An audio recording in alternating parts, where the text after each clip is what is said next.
पिछले क्लास में हम लोग IUPAC नोमेनक्लेचर समाप्त किए और IUPAC नोमेनक्लेचर के बाद अब जो हमारा नया टॉपिक है वह है आइसोमेरिज्म। हिंदी में समावयवता कहते हैं इसको, हम टोटल बात लिखेंगे। एक्चुअल में यह टॉपिक स्ट्रक्चर से रिलेटेड है, संरचना से संबंधित है। और पिछला जो टॉपिक चल रहा था उसमें हम डिफरेंट स्ट्रक्चर का नाम लिखना सीख रहे थे।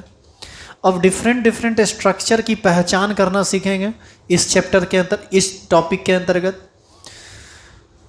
इस टॉपिक को दो तरह से समाप्त किया जा सकता है, एक बोर्ड लेवल पर और एक IIT एडवांस लेवल पर।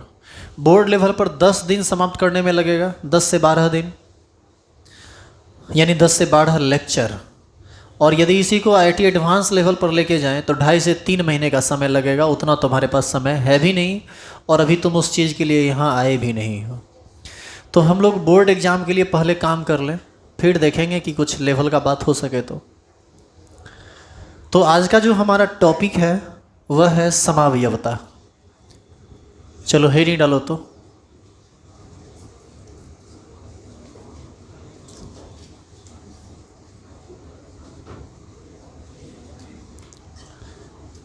इंग्लिश में इसको कहा जाता है आइसोमेरिज्म।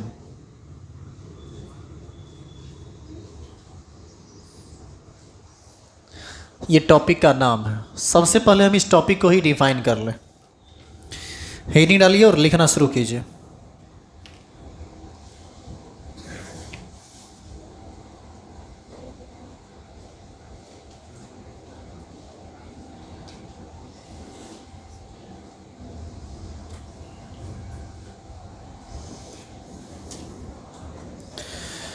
लिखो, 2 या 2 से अधिक यौगिक, 2 या 2 से अधिक यौगिक जिसका अणुसूत्र समान होता है, जिसका अणुसूत्र समान होता है, 2 या 2 से अधिक यौगिक जिसका अणुसूत्र समान होता है परंतु संरचना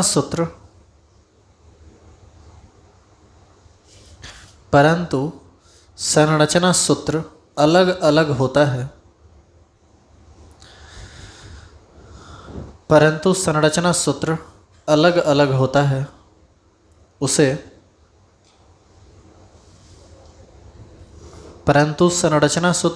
अलग होता है, उसे समावयव कहते हैं। ऐसे उसे समावयव, इंग्लिश में लिख देना आइसोमर। उसे समावयव आइसोमर कहते हैं। और इस पूरे प्रक्रम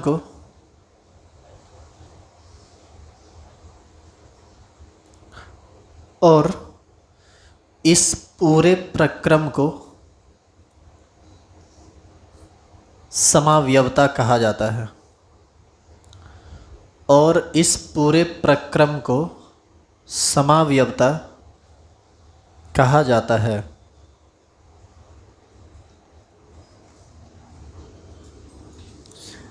देखिए, ध्यान से देखिए, इस एग्जाम्पल को देखिए, एग्जाम्पल पर बेहतर समझ में आएगा। ये C2H6O ये एक अणुसूत्र लिखा हुआ है। जैसे H2SO4 लिखते हो, H2O लिखते हो, अणुसूत्र ही है ना ये सब। ये भी एक अणुसूत्र है C2H6O, 2 कार्बन 6 हाइड्रोजन और 1 ऑक्सीजन। इसका हम पहला मॉलिक्यूल बनाते हैं CH3CH2OH। ये आपका पहला मॉलिक्यूल है। और इसी से हम दूसरा मॉलिक्यूल बनाते हैं CH3OCH3। आप गौर से देखो, इसमें 2 कार्बन है, इसमें भी 2 कार्बन है। इसमें 3 2 5 1 6 हाइड्रोजन है, 3 3 6 हाइड्रोजन है, 1 ऑक्सीजन है और यह भी 1 ऑक्सीजन। आप गौर से देखिए, इसका और इसका दोनों का अणुसूत्र समान है जो कि C2H6O है। दोनों का न सेम है, लेकिन आप उसका संरचना देखिए तो अलग अलग है। यानी ये दोनों एक दूसरे का कहलाएगा समान अवयव। समान अवयव से ही बना है समावयव। समावयवता नहीं, समावयव। समान अवयव, समावयव, ये दोनों एक दूसरे का क्या कहलाएगा? समावयव। आइसोमर, आइसो का मतलब होता है समान और मर का मतलब होता है अवयव या मॉलिक्यूल। तो फिर समानता क्या है दोनों में? दोनों का अणुसूत्र समान है। अंतर क्या है?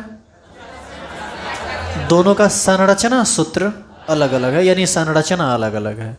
तो हम कहेंगे कि 1 and 2, this and this are isomer with each other. तो 1 and 2 आर, ये जो साइन है ना, एंड का साइन है।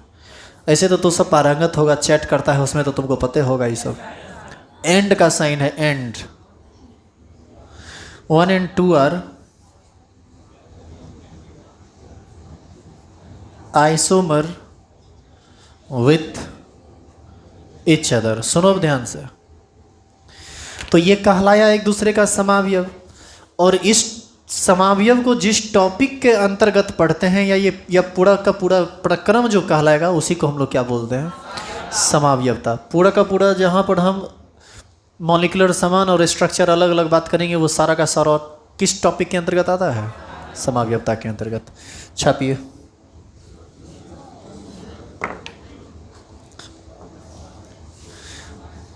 इस मॉलिक्यूलर फॉर्मूला से हम एग्जाम्पल बनाए हैं दोनों।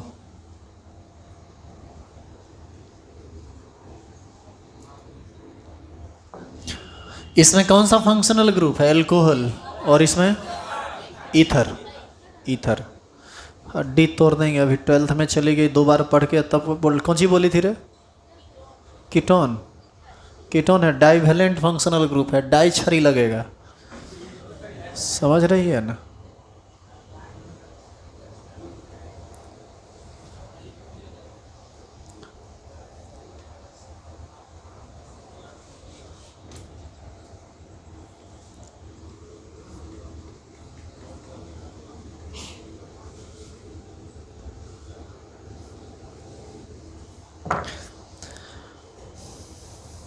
अब देखो, ये जो समावयवता होता है ना, ये 2 प्रकार का होता है।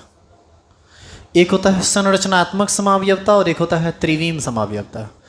तो नीचे एरो दीजिए और लिखिए, समावयवता 2 प्रकार का होता है।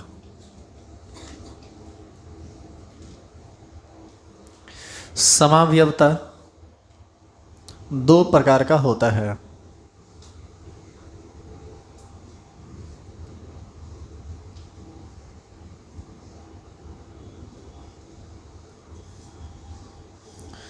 समावयवता 2 प्रकार का होता है। 1 नंबर लिखेंगे, संरचनात्मक समावयवता। इंग्लिश में 2 नंबर अभी लिखना मत, पहले इसको डिफाइन कर लेंगे, तब हम लोग चलेंगे त्रिविम पर। संरचनात्मक समावयवता, स्ट्रक्चरल आइसोमर। इंग्लिश में इसका एक और नाम है कॉन्स्टिट्यूशनल आइसोमर, लेकिन उतना जरूरी नहीं है, आपको बस एक लिखिए। ज़्यादा इंग्लिश लिखने लगेगा, हिंदी ये भूल जाएगा तुम। तो तुम लोग को देना उतने हैं जितना तुम लोग संभाल सको, ज़्यादा दे देंगे ओलबला जाएगा।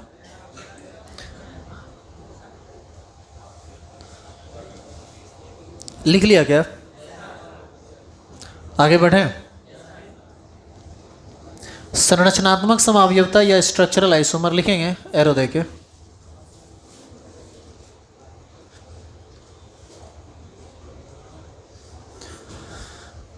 लिखो 2 या 2 से अधिक यौगिक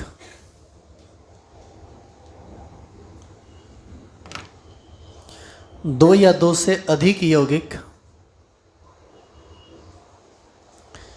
जिसके अणुसूत्र समान हो या जिसका अणुसूत्र समान होता है।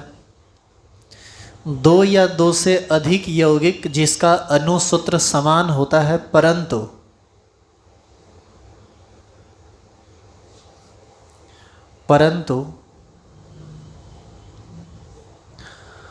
परमाणु, परंतु परमाणु या परमाणु के समूह के जुड़ने का तरीका, परंतु परमाणु या परमाणु के समूह के जुड़ने का तरीका,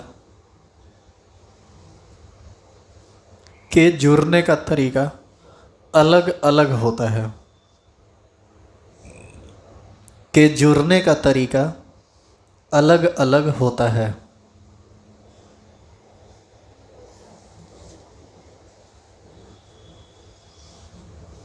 उसे संरचनात्मक समावयवता कहते हैं। उसे संरचनात्मक समावयवता कहते हैं।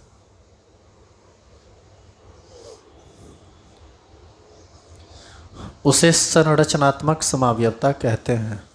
अब थोड़ा ध्यान से सुनिएगा। समावयवता के लिए एक बेसिक कंडीशन है, हमेशा ये अप्लीकेबल है कि उसका अनुसूत्र क्या होना चाहिए, समान होना चाहिए। तभी हम समावयवता की बात करेंगे, अन्यथा समावयवता की बात ही हम नहीं करेंगे। अनुसूत्र समान होना चाहिए और संरचना अलग अलग होनी चाहिए। अब संरचना में क्या अलग है, ये दो तरह से अलग होता है। अनुसूत्र समान रहे लेकिन संरचना में कोई परमाणु या परमाणु के समूह के जोड़ने का तरीका ही बदल जाए, तब जो उत्पन्न होता है समावयवता, उसी को हम लोग कहते हैं संरचनात्मक समावयवता। एग्जाम्पल पर समझिए, ज़्यादा बेहतर देखिएगा इसको आप। जैसे CH3 CH2 CH2 Cl, इसमें कितना कार्बन है, हाइड्रोजन, और क्लोरीन कितना है, एक कार्बन, दो कार्बन, तीन कार्बन, आई 4। लपड़ेबो करेंगे जहाँ उसको चौथा गिना तो क्लोरीन है वो। तो 3 कार्बन, 3 2 5 2 7 हाइड्रोजन और 1 क्लोरीन। तो ये आपका पहला स्ट्रक्चर बना। अब इसी मॉलिक्यूलर फार्मूला से हम दूसरा स्ट्रक्चर बनाते हैं, तब ना मॉलिक्यूलर फार्मूला समान रहेगा। CH3 CH CH3 Cl। अब देखिए तो 1 कार्बन, 2 कार्बन, 3 कार्बन, 3 4 3 7 हाइड्रोजन और 1 क्लोरीन है इसमें भी, और 1 क्लोरीन वहाँ भी, 1 क्लोरीन यहाँ भी। मतलब दोनों का मॉलिक्यूलर फार्मूला समान है, लेकिन संरचना तो बदली हुई आपको नजर आ रही होगी। संरचना में क्या बदला है, क्लोरीन के जुड़ने का तरीका बदला है। एक बार क्लोरीन साइड में जुड़ा हुआ है, यदि हम यहाँ पेरेंट चेन लें तो 3 कार्बन का पेरेंट चेन आएगा, फर्स्ट पोजीशन पर क्लोरीन जाएगा, और यहाँ पेरेंट चेन लें तो सेकंड पोजीशन पर आएगा। तो देखिए परमाणु के जुड़ने का तरीका बदल गया ना। एक यहाँ पर लिखा हुआ है परमाणु के या परमाणु के समूह के जोड़ने का तरीका अलग हो, उससे भी कोई फर्क नहीं पड़ता है। आप यहाँ पर NO2 जोड़ दीजिए, ये परमाणु का समूह है ना, इसको नाइट्रो ग्रुप कहते हैं हम लोग। NO2 को नाइट्रो ग्रुप कहा जाता है। ये होगा 1 नाइट्रोप्रोपेन, और यदि यहाँ पर NO2 हम जोड़ देंगे तो ये होगा 2 नाइट्रोप्रोपेन। यानी परमाणु या परमाणु के समूह के जुड़ने का तरीका बदल जाए तो वही कहलाता है एक दूसरे का कैसा समावयवता, स्ट्रक्चरल आइसोमर, संरचनात्मक समावयवता। क्लियर है ये चीज़? तो यहाँ हम कह सकते हैं कि 1 and 2 are structural isomer with each other. Hindi में मैं यदि कहूँ तो कहेंगे 1 तथा 2 एक दूसरे का संरचनात्मक समावयवी है। हिंदी में लिखो, पहले एग्जाम्पल लिखो, जो लिखना है NO2 लिखना है तो अच्छा सुनो, यहाँ क्लोरीन है, यहाँ NO2 देख के काम चलेगा? बिल्कुल नहीं चलेगा। तब तो मॉलिक्यूलर फार्मूला ही बदल जाएगा ना, फिर तो समावयवता की बात ही नहीं होगी। तो अभी इस मॉलिक्यूलर फार्मूला पर हम काम कर रहे थे, और ध्यान दीजिए अभी से जितना भी हम एग्जाम्पल आगे लिखेंगे, हम यदि ये कह रहे हैं कि ये दोनों एक दूसरे का समावयवी है, तो तुम एक बात दिमाग में हमेशा सेट कर लो, दोनों का मॉलिक्यूलर फार्मूला समान होगा। हम चाहे ये बात लिखें कि या नहीं लिखें, C3H7Cl C4H8 ये सब हम लिखें या ना लिखें, आप गिन लीजिएगा वो समान ही रहेगा। जब हम समावयवता की बात करेंगे तब, जब हम ये कहेंगे कि ये दोनों एक दूसरे का समावयवी है, तब क्या बात बदला है, मेनली फोकस उस पर करना है।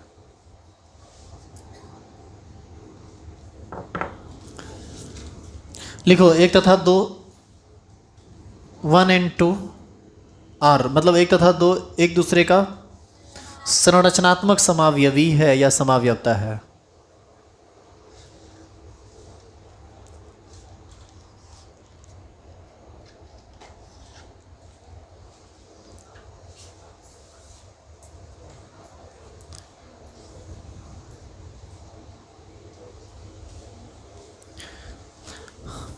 दूसरा हेडिंग डालिए, त्रिवीम समावयवता। ये अभी बोले थे ना समावयवता, ये जो होता है ये दो प्रकार का होता है, एक संरचनात्मक और दूसरा त्रिवीम।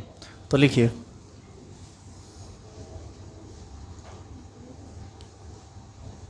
त्रिवीम समावयवता।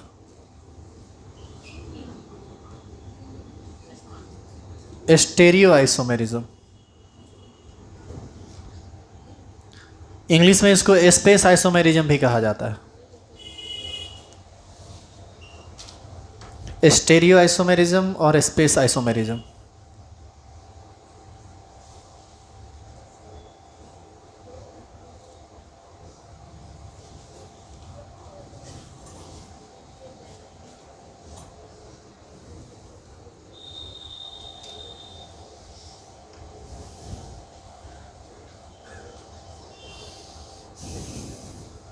हो गया। सुनिए, हम जब बात समावयवता की कर ही दिए कि त्रिवीम समावयवता पढ़ेंगे, तो बार बार यह लिखना भी जरूरी नहीं है कि दो या दो से अधिक अणु जिसके अनुसूत्र समान हो। बात जब समावयवता की हो गई तो बेसिक रूल तो वो फॉलो करेगा ही करेगा। अब ये त्रिवीम समावयवता क्या होता है ये सुनो। ये दो या दो से अधिक वैसा यौगिक होता है जिसमें परमाणु या परमाणु के समूह के जुड़ने का तरीका भी समान होता है। अभी आप देखिए थे ना, परमाणु या परमाणु के समूह के जुड़ने का तरीका बदल गया था, लेकिन अब हम एक ऐसा असमावयवता देखने वाले हैं जिसमें अणुसूत्र तो समान होगा ही होगा, परमाणु या परमाणु के समूह के जुड़ने का तरीका भी समान होगा, लेकिन एक चीज़ में अंतर होता है, अंतरकाशीय व्यवस्था में अंतर होता है। अब ये क्या बोल गए हम, ये तो ऐसे समझ में आपको आएगा नहीं, ये आपको तब समझ में आएगा जब आगे आप पूरा चेक करेंगे इसको। अब लिखिए, हम बताते हैं कि क्या होता है अंतरकाशीय व्यवस्था। लिखो, कुछ लिख दो। हाँ ठीक किया, कुछ लिखेंगे। लिखो, दो या दो से अधिक यौगिक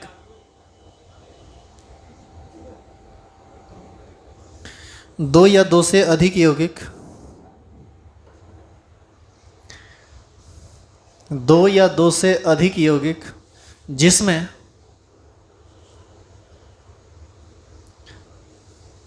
परमाणु या परमाणु के समूह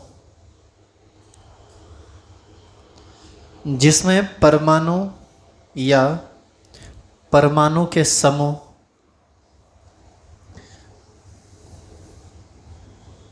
के जुड़ने का तरीका, परमाणु या परमाणु के समूह के जुड़ने का तरीका समान होता है,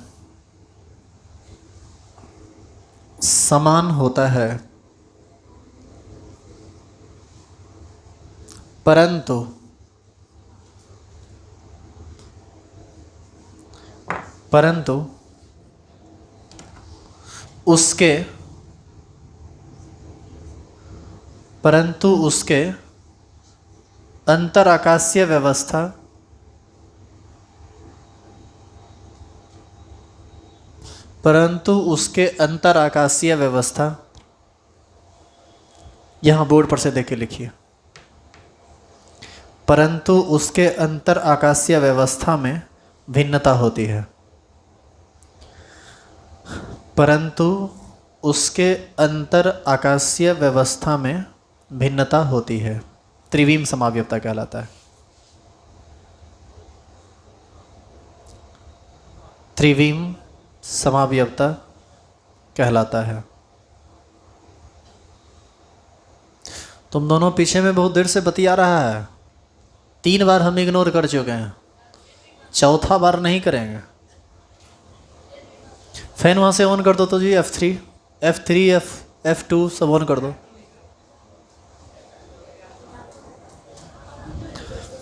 हिस्सा करना हो तो रात में क्यों आना, जरूरी है आना यहाँ रे? खिस्सा ही करना है तो आराम से ऑफिस में जाइए ना, सोफ़ा लगा हुआ है, आराम से टेबल पर पैर रख देगा, पैर ऐसे करके उल्टा के रख दिया, हाँ रे बोलो क्या हाल है बोलो, पूरे फीलिंग के साथ ना खिस्सा करेगा। ये कौन चोरी छुपे काम करता है यार? जो भी काम करना है सीना तान के करो ना, और प्रॉपर जगह पर करो, तभी सीना तान पाओगे, नहीं तो सीना तोड़ दिया जाएगा। समझ रहे हो? प्रॉपर जगह होना चाहिए किसी भी चीज़ के लिए। अब यहाँ लोग पढ़ने के लिए आया हुआ है, हम पढ़ाने के लिए आए हुए हैं, हम पढ़ाने के बदला खिस्से कर रहे हैं भर घंटे। अरे कभी कभी बीच में हंसी मजाक, क्लास का माहौल बदलने के लिए हम लोग बात कुछ बोल लिया करते हैं, अदरवाइज तुम्हारे साथ उतना फुर्सत कहाँ है कि हम तुमसे खिस्सा करें। ये देखो होता क्या है ना कि अब 2-2 घंटा लगातार क्लास कर रहे हैं, भर दिन थके हुए होंगे आप भी, इवन हम भी। और इसमें क्या होता है ना कि रेगुलर वे में यदि हम लोग पढ़ते रह जाए तो मेंटली बहुत प्रेशर आ जाता है, आपको भी और हमको भी।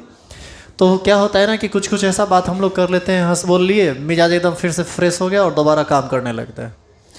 तो ये एक तरीका है, यह एक आर्ट है, यह एक स्किल है जिसका हम अपने आप में यूज करते हैं। यदि लगातार हम आपको पढ़ाते रहें तो आप भी बोर हो जाइएगा, हम भी बोर हो जाएंगे, हल्ला करेगा, मतलब आएंगे 2-4 थोपी दे दिए फिर भगा दिए। वैसे में तुमको हम एक खरूस इंसान नज़र आएंगे, शायद अभी नज़र नहीं आ रहे होंगे, बार बार कहते हैं अरे नहीं करो नहीं करो नहीं करो। इसी में कभी कभार जब एक्सेस हो जाता है तब खरूस इंसान नहीं रह जाते हैं, तब तो सोच नहीं पाएगा कि हम कितना मार मारते हैं। एक्चुअल में हुआ क्या है ना कि पिछले 1-1.5 साल से मारे किसी को नहीं है। मारे हैं क्या किसी को? नहीं, मार लगा था पिछले साल क्रैश कोर्स चल रहा था तब, नहीं 1 साल हो गया, पिछला साल क्रैश कोर्स का बैच चल रहा था, उसमें मार लगा था। महीना नवंबर का था, समझ गया, 2nd वीक चल रहा था, दिन का 12 बजा था, समझ गया, 11 से 12 क्लास चल रहा था। एक बैच चल रहा था 11 से 12, एक बैच चल रहा था 12 से 1। 11 से 12 में एक लड़का आया था, आगे में जगह नहीं था, उसको बोले थे जाके पीछे बैठने के लिए, पीछे नहीं बैठा, बाहर में जाके यहाँ के जो हमारे सहयोगी लोग हैं उनसे रंगदारी कर रहा था। 1 घंटा बाहर में रंगदारी करते रहा, हम पढ़ाते रहे, पता चला नहीं चूँकि भीड़ बहुत ज़्यादा थी। जब हम ऑफिस गए तो फिर वो 12:05 पे हमसे फिर रंगदारी किया। रंगदारी करेगा रे तो रंगदारी यहाँ चलेगा, मुँहमा फुला देंगे। 25-30 लप्पर जब एक गाल में लगा ना उसको, उसका वो सुन लो, उसका जो है ना चितकबड़ा हो गया था एकदम। शुरू में 5 थप्पड़ तक आंख गड़ाए रखा, लगा कि हम ही को चबा जाएगा। बोले बेटा नज़र नीचे पहले, मार अभी तुमको टीचर वाला नहीं लग रहा है, मार जो अब लग रहा है वो रंगदारी वाला मार लग रहा है। जब मन से मारते हैं तो टीचर वाला मार हम मार भी नहीं करते, और मारते भी ये काफ़ी मजबूर होते हैं तब जब कोई, देखो है क्या ना कि तुम लोग यहाँ इतने लोग आते हो पढ़ने के लिए, लॉकडाउन की वजह से कुछ भीड़ भाड़ में कमी आई है, इस वजह से आप इतना देख रहे हैं, नहीं तो बहुत भीड़ रहता है। ओवरऑल बैच सारा मिलाकर 1200 से 1300 के बच्चा को हमको हर दिन हैंडल करना पड़ता है। और उसमें यदि कोई आदमी यदि यहाँ के सिस्टम को तोड़ने का प्रयास करेगा तो एक आदमी के चलते सब न डिस्टर्ब हो जाएगा। यदि उस सिस्टम को हमको बनाए रखना है तो उसके लिए हमको एक, या तो हम तुमको पहले प्यार से समझाएंगे, फिर थोड़ा स्ट्रिक्टली समझाएंगे, फिर नहीं समझाते का 2 लपड़ दे के समझाएंगे, और 1-2 लपड़ देने के बाद यदि तू रंगदारी करने लगा तब समझाएंगे नहीं, तब सीधे रैपिड एक्शन चलता है, एक्शन नहीं होता है फिर।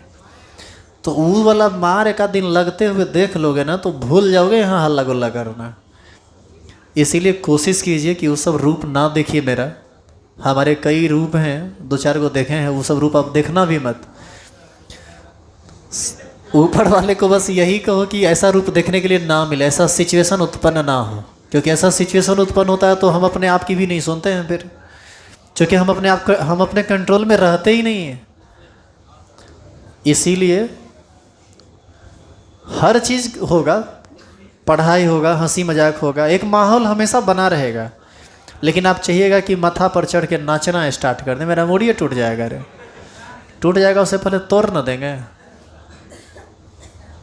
चलिए आइए वापस, ये अंतराकाशीय व्यवस्था क्या है? देखो, स्पेस में अरेंजमेंट को ही कहा जाता है अंतराकाशीय व्यवस्था। स्पेस का मतलब खाली जगह, खाली जगह में जो अरेंजमेंट अलग अलग होगा इसी को हम लोग अंतराकाशीय व्यवस्था कहते हैं। आप इसको एग्जाम्पल पर समझिए, बेहतर समझिएगा, ऐसे समझ में नहीं आएगा ये। देखो, हम दो कंपाउंड लेते हैं और दोनों में कार्बन कार्बन के बीच डबल बॉन्ड बना हुआ है, यहाँ भी और यहाँ भी। तो C2 स्ट्रक्चर फॉलो किया, बोलिए। इसमें आप एक हाइड्रोजन लगा दो, इसमें भी आप एक हाइड्रोजन लगा दो, यहाँ भी इस कार्बन में भी एक हाइड्रोजन लगा दीजिए और इस कार्बन में भी आप एक हाइड्रोजन लगा दीजिए। बताइए, दोनों में H2H2 हो गया। इसमें भी आप एक Cl लगा दो, इसमें भी आप एक Cl लगा दो, यहाँ भी आप एक Cl लगा दो और यहाँ भी आप एक Cl लगा दो।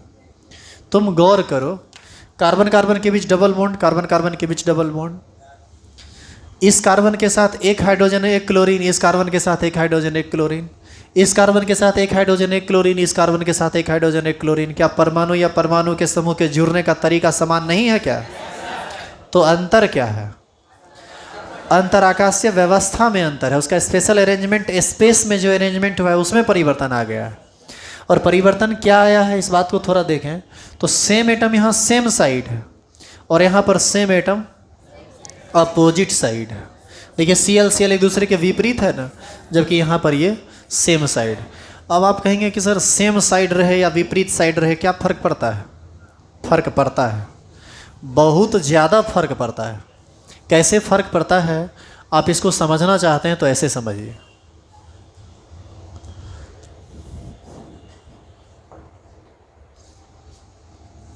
क्लोरीन कार्बन से अधिक वैद्युत ऋणात्मक होता है ना, तो आपको नहीं लगता है कि ये बॉन्ड पेयर शिफ्ट कर जाएगा क्लोरीन के टुवर्ड्स, यहाँ भी और यहाँ भी?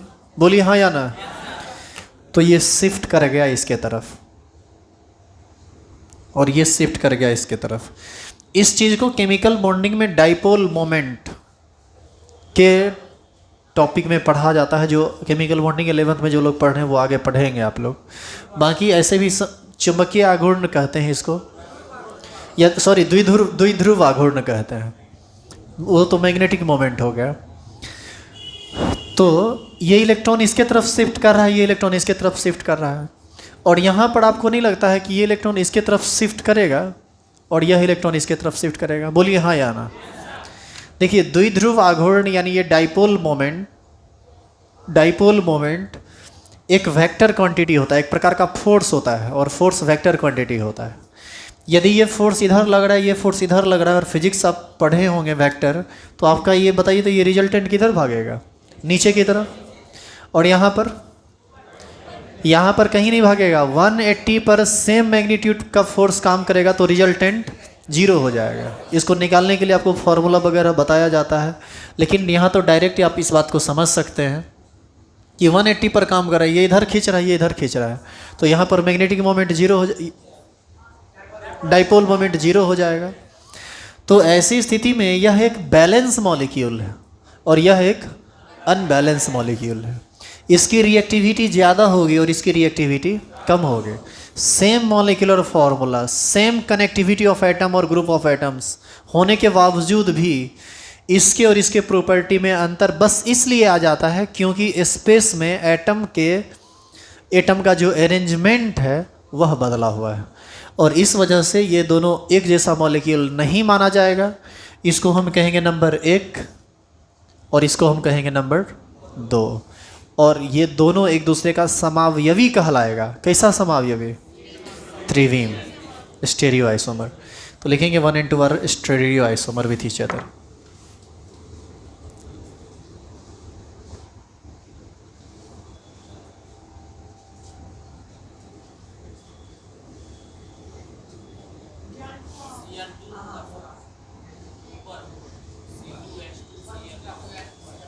इसका तो चर्चे अब हम नहीं करेंगे। जब हम आइसोमेरिज्म की बात कर रहे हैं तो वो तय है कि दोनों का मॉलिक्यूलर फार्मूला समान है, वो आप अपने से चेक कर लीजिए।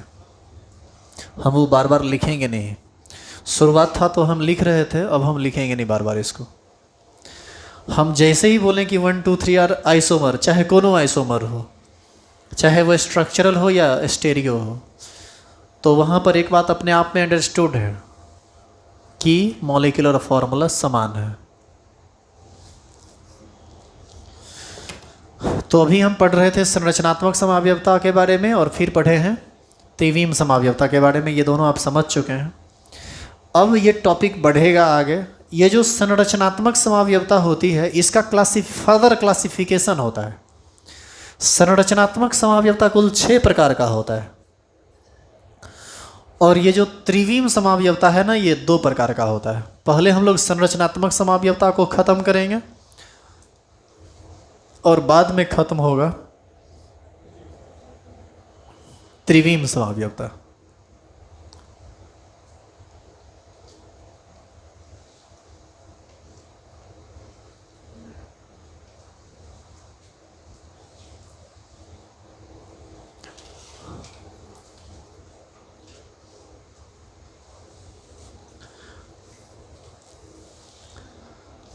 यदि आप ये दोनों लिख चुके हैं और यहाँ तक पहुँच गए हैं तो आगे स्टार लगाइए और हेडिंग डालिए, types of structural isomer. Hindi में संरचनात्मक समावयवता के प्रकार। संरचनात्मक समावयवता के प्रकार।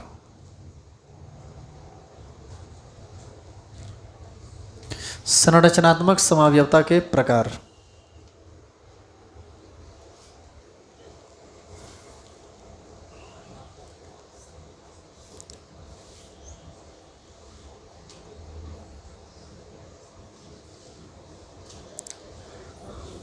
लिख लिए संरचनात्मक समावयवता के प्रकार। नीचे एरो दीजिए और लिखिए संरचनात्मक समावयवता 6 प्रकार के होते हैं। संरचनात्मक समावयवता 6 प्रकार के होते हैं।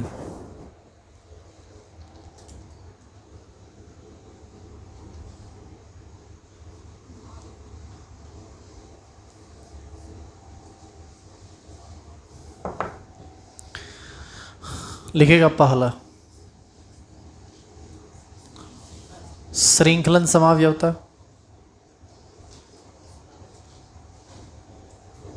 दूसरा स्थान समावयवता, तीसरा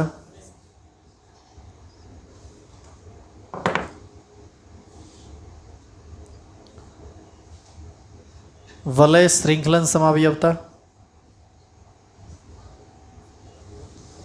चौथा मध्यावयवता,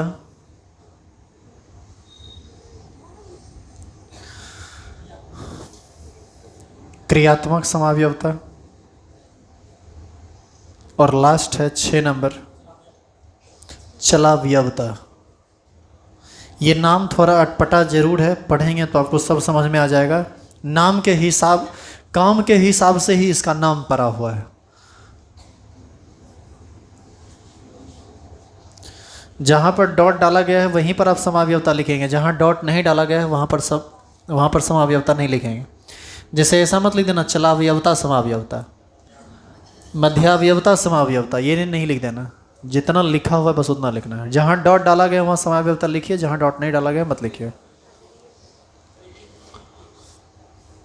इंग्लिश नहीं लिखेंगे, इंग्लिश लिखेंगे जब डिफाइन कर रहे होंगे तब।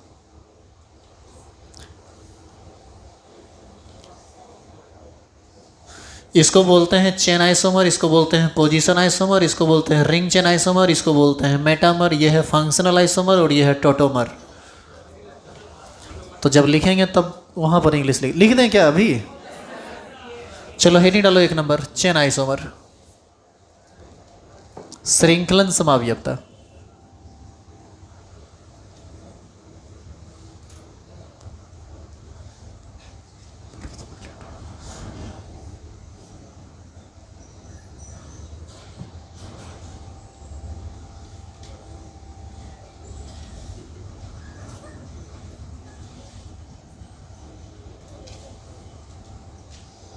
देखो एक बात सुनो तुम लोग ध्यान से। केमिस्ट्री जो सब्जेक्ट है ना आपका, और आपका जो सिलेबस है, यह एक बेहद ब्रॉड सिलेबस है आपका। ब्रॉड मतलब बहुत लंबा चौड़ा, बहुत बड़ा पार्ट कवर कर लेता है ये। और इस बड़े से पार्ट को एकदम ढंग से पढ़ा के, यदि 40 मिनट हम एक दिन में काम करते हैं या 1 घंटा काम करते हैं, जैसे आप लोग क्लास करते हैं, 2 साल में आपका सिलेबस कोई टीचर समाप्त नहीं कर सकता है ढंग से पढ़ा के। ढंग से पढ़ाने का क्या मतलब? ढंग से पढ़ाने का ये मतलब है कि वह बुक के एक एक टॉपिक को डील करे, एक एक टॉपिक का थ्योरी कराए, एक एक टॉपिक का न्यूमेरिकल करवाएं, और फिर बोर्ड लेवल से बढ़ते हुए कंपटीशन लेवल पर चले जाए। इट कांट बी पॉसिबल ना, कभी संभव नहीं है।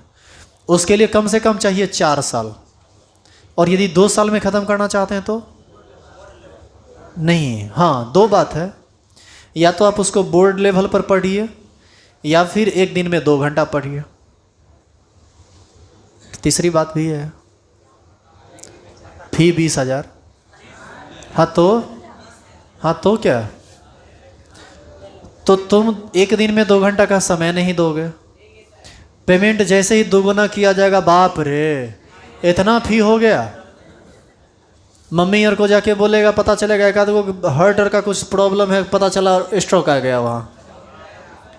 इतने तो होता क्या है ना कि इस मानसिकता की बात होती है। अब हम तुम्हारे सिचुएशन पर बात करते हैं। तुम लोगों का जो मेन पर्पस होता है, वो पर्पस होता है बोर्ड में अच्छा करना। सबसे पहली प्राथमिकता आपकी यही है कि बोर्ड लेवल में आप अच्छा करें, 80, 90, 95% नंबर आए। क्या हो गया? तो सुनिए, तो हम लोगों की भी कोशिश यही रहती है कि आपका पहले बोर्ड बढ़िया जाए, क्योंकि बोर्ड ही आपका पहला बैरियर है और इस पर काम हो।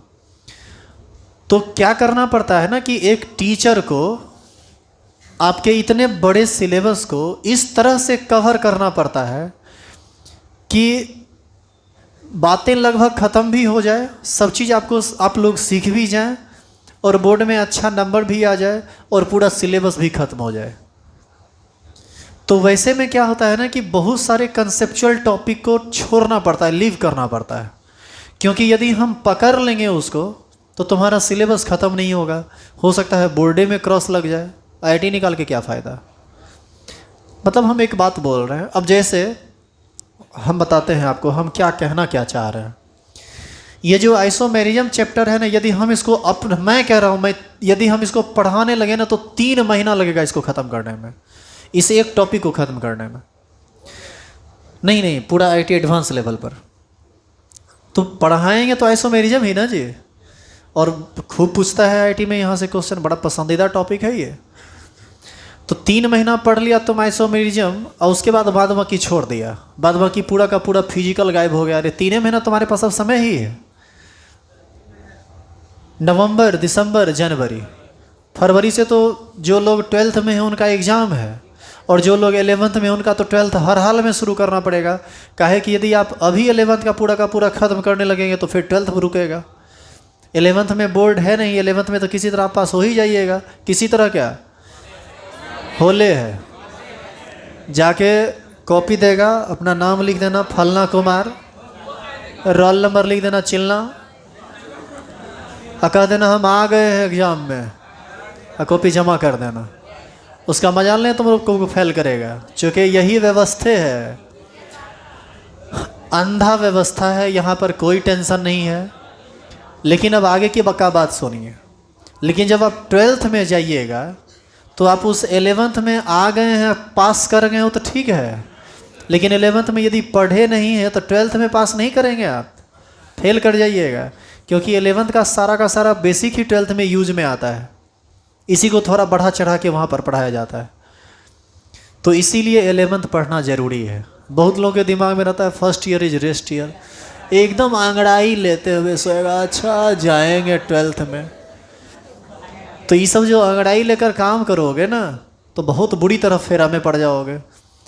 तो हम लोग क्या करते हैं ना कि चाहे 11th का सिलेबस हो या 12th का सिलेबस हो, फालतू का टाइम जाया नहीं करते हैं उन चीज़ों पर जो अभी तुम्हारे काम का नहीं है। हम अभी तुरंत टॉपिक स्टार्ट होने से पहले बोले हम इसको दो तरह से समाप्त कर सकते हैं। एक 10 से 12 क्लास में समाप्त हो जाएगा, 10 से 12 लेक्चर में, और दूसरा समाप्त होगा 3 महीना में। फॉलो यदि 3 महीना वाले को करोगे तो बाकी चीज़ रुक जाएगा, और 10-12 दिन को फॉलो करोगे तो हम लोग आगे बढ़ते हुए चलेंगे। और तुम जाके क्वेश्चन बना के देखो ना, तुमको बुक से कहीं बनाने में तकलीफ़ होता है। हाँ, IIT स्टैंडर्ड का पकड़ लिया तब दिक्कत होगा, तब बिल्कुल दिक्कत होगा।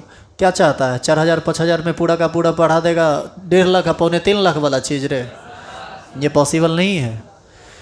इसलिए मैं ऐसा कह रहा हूँ क्योंकि उसके लिए काफ़ी मेहनत करनी पड़ती है। हमको 2 घंटा 2.5 घंटा डेली पढ़ाना पड़ेगा, तुमको डेली पढ़ना पड़ेगा, बहुत सारा प्रैक्टिस कराना पड़ेगा, जिसके लिए वक्त चाहिए।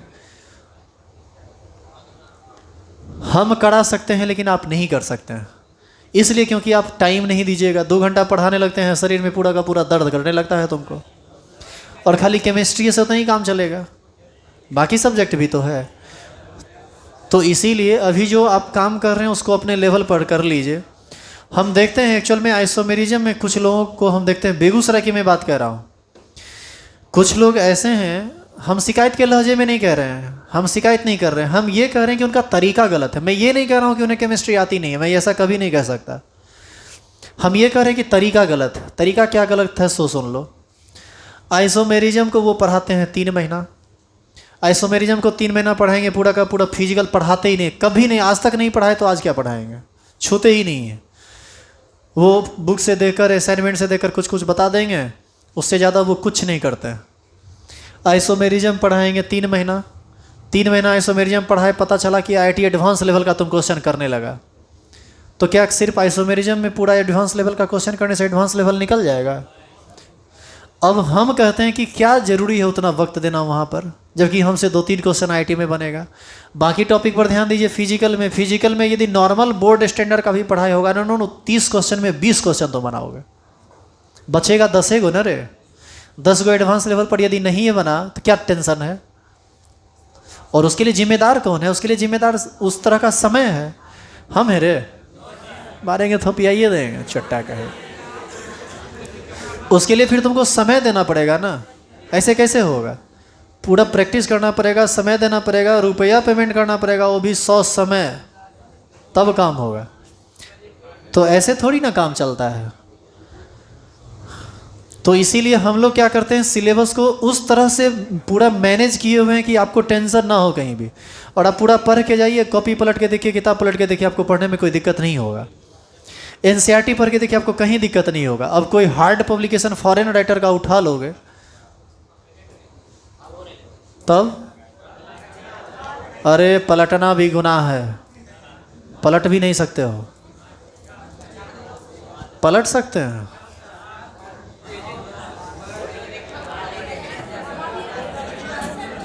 चलो फॉरेन राइटर का बुक हिंदी में नहीं आता है, पलटेगी कैसे? हेडिंग डाल दिया, श्रृंखलन समाप्यता, लिखो लिखो, एरो देखो, टाइम कुछ नहीं हुआ, चुपचाप लिखो। लिखो 2 या 2 से अधिक यौगिक,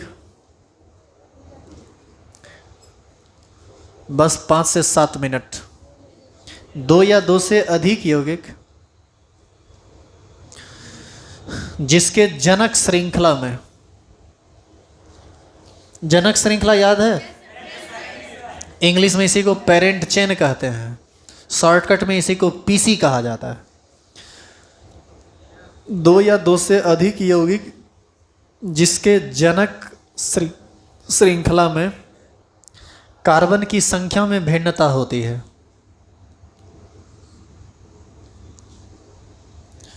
कार्बन की संख्या में भिन्नता होती है, उसे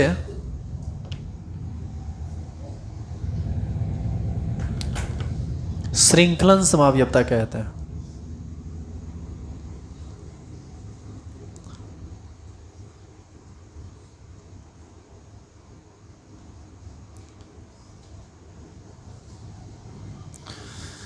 ये मॉलिक्यूलर फॉर्मूला है C5H12।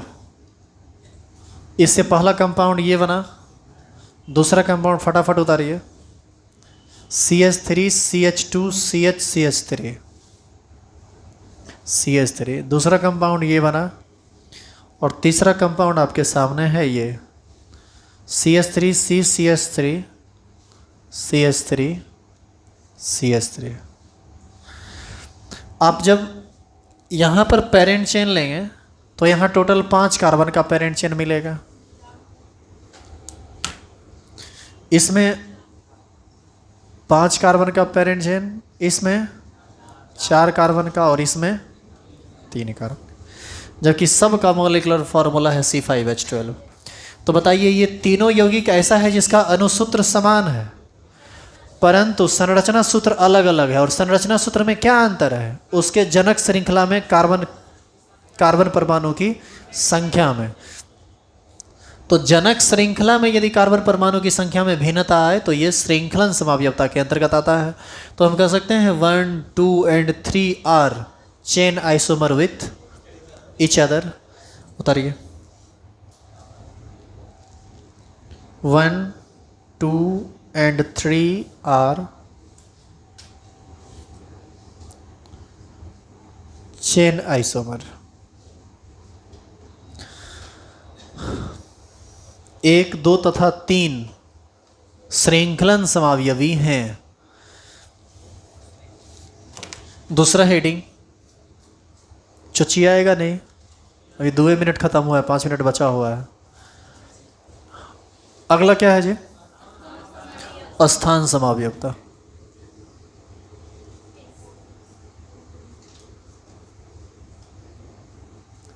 अस्थान समावयवता इसको बोलते हैं हम लोग पोजीशन आइसोमर।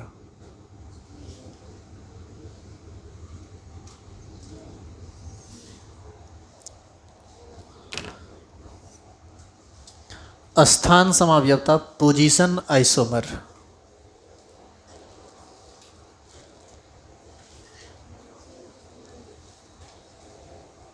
हो गया? उतार लिया क्या? लिखेंगे 2 या 2 से अधिक यौगिक जिसके जनक श्रृंखला में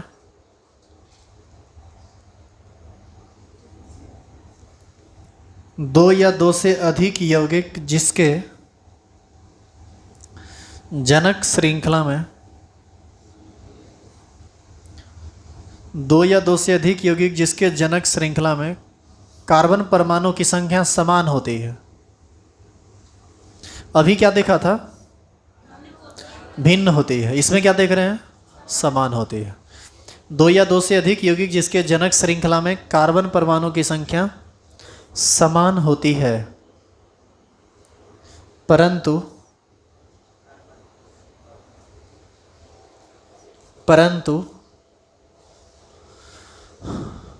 किसी परमाणु या परमाणु के समूह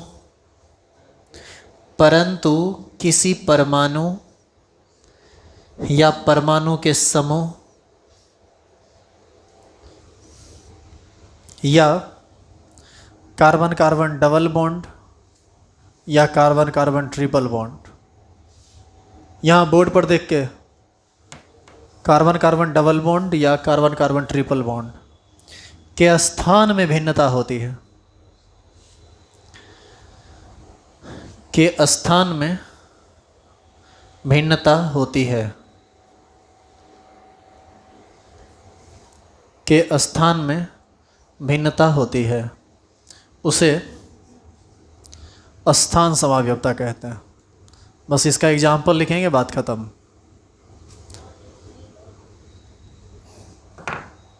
उसे अस्थान समावयवता कहते हैं। एग्जाम्पल देखो, साथ साथ उतारना भी। CH3 CH2 CH2 Cl, CH3 CH CH3 Cl, ये पहला कंपाउंड है, ये दूसरा। क्या इसमें 3 कार्बन का पेरेंट चेन लोगे? इसमें बताइए, दोनों कंपाउंड में पेरेंट चेन में कार्बन की संख्या समान है या नहीं? अंतर क्या है? क्लोरीन के स्थान में, यहाँ पहला स्थान पर है और यहाँ पर दूसरा स्थान पर। यानी ये 1 और 2 एक दूसरे का कैसा आइसोमर है? पोजीशन आइसोमर है। याद कीजिए, संरचनात्मक समावयवता में यही ना एग्जाम्पल देके समझा रहे थे अभी आपको। 1N2R। अब खोज रहे हैं डबल बॉन्ड करने गया, बहुत ला गया डबल बॉन्ड। हम या कर न लिखाए हैं। अभी परमाणु के स्थान में भिन्नता है, कभी परमाणु के समूह के स्थान में भिन्नता होगी, कभी कार्बन कार्बन डबल बॉन्ड के स्थान में भिन्नता होगी, कभी कार्बन कार्बन ट्रिपल बॉन्ड के स्थान में भिन्नता होगी। अभी तो केवल एक ही एग्जाम्पल आप देखें, इसमें 4 एग्जाम्पल लिखाएगा। 1N2R position isomer.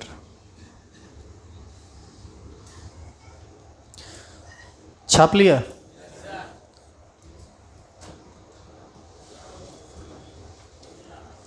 यहाँ पर यदि हम Cl के जगह NO2 डाल दें और यहाँ NO2 डाल दें तो एक बार फिर से ये एक दूसरे का कैसा आइसोमर कहलाएगा?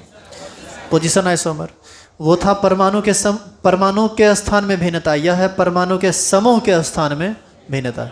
अगला एग्जाम्पल छापिए, देख क्या रहे हैं? अरे छाप कैसे लिए? अरे अभी तो लिखे हुए किया है ये, जल्दी उतारो फिर से। तुम 4 चीज में भिन्नता देखा लिखा है ना भी, किसी परमाणु के स्थान में या परमाणु के समूह के स्थान में या कार्बन कार्बन डबल बॉन्ड के स्थान में या कार्बन कार्बन ट्रिपल बॉन्ड के स्थान में। अभी तुम पहला एग्जाम्पल देखा था उसमें परमाणु के स्थान में भिन्नता था, यह दूसरा एग्जाम्पल है जिसमें परमाणु के समूह के स्थान में भिन्नता है, तीसरा में कार्बन कार्बन डबल बॉन्ड के स्थान में भिन्नता होगा और चौथा में कार्बन कार्बन ट्रिपल बॉन्ड के स्थान में भिन्नता होगा। 5 मिनट समाप्त हो चुका है, 2 मिनट बचा हुआ है, जल्दी से 2 एग्जाम्पल लिखे, खत्म हो जाएगा। इसका अगला एग्जाम्पल है जैसे CH2 double bond CH2 CH3, ये पहला एग्जाम्पल। और दूसरा example CH3 CH double bond CH3। बताइए दोनों के क्या यहाँ पर क्या भिन्नता है? यहाँ पर यहाँ भी पेरेंट चेन लेंगे तो 4 कार्बन का, यहाँ भी पेरेंट चेन लेंगे तो 4 कार्बन का। पेरेंट चेन में कार्बन की संख्या समान है परंतु भिन्नता है किस चीज़ में? कार्बन कार्बन डबल बॉन्ड में। एक बार डबल बॉन्ड फर्स्ट पोजीशन पर है, एक बार सेकंड पोजीशन पर है, तो यह दोनों भी एक दूसरे का कौन सा आइसोमर है? 1N2R position isomer with each other।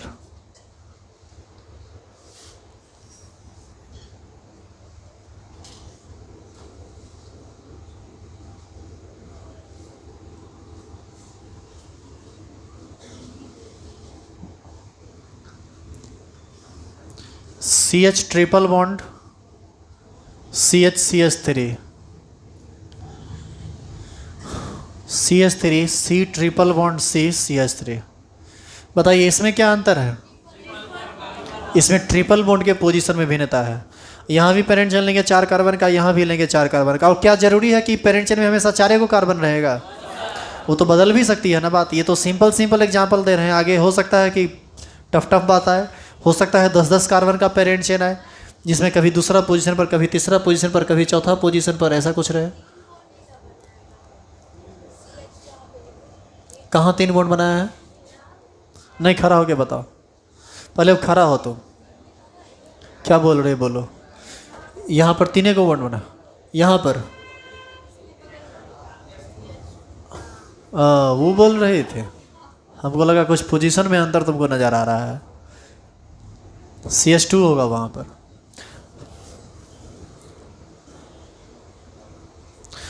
तो ये जितना एग्जाम्पल हम लिख रहे हैं ये सब एक दूसरे में डिफरेंट है। अच्छा, क्या ये इसके साथ आइसोमर है? ये दोनों एक दूसरे का आइसोमर है, फिर उसका काम खत्म हुआ, फिर इस एग्जाम्पल पर आए, ये एक दूसरे का आइसोमर है। तो लिख देना 1N2R position isomer with each other. और ये लास्ट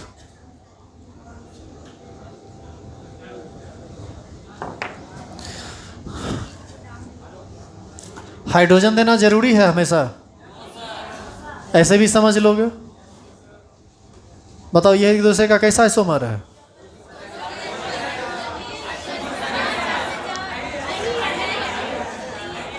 ये आइसोमर ही नहीं है। इसमें 5 कार्बन है पेरेंट चेन में और ये 4 कार्बन। तो ऐसा होता है ना कि पढ़ रहे हैं सोती पकड़ ले हैं, जा रहे हैं, हाँ ये होबे करेगा, पोजीशन होगा। पहले देखा करो यहाँ 5 कार्बन का चेन है, यहाँ 4 कार्बन का चेन है, मतलब ये C5 स्ट्रक्चर में जा रहा है और ये C4 स्ट्रक्चर में जा रहा है। मॉलिक्यूलर फार्मूला ही डिफरेंट है। यदि डिफरेंट मॉलिक्यूलर फार्मूला है तो फिर आइसोमेरिज्म की तो वहाँ पर बात ही नहीं आएगी। तो यहाँ पर आइसोमेरिज्म की हम बात कर ही नहीं सकते हैं। क्या क्लियर हुआ ये चीज़? स्टार लगा के हेडिंग डाल के छोड़ दीजिए। तीसरा, वलय श्रृंखलन समावयवता।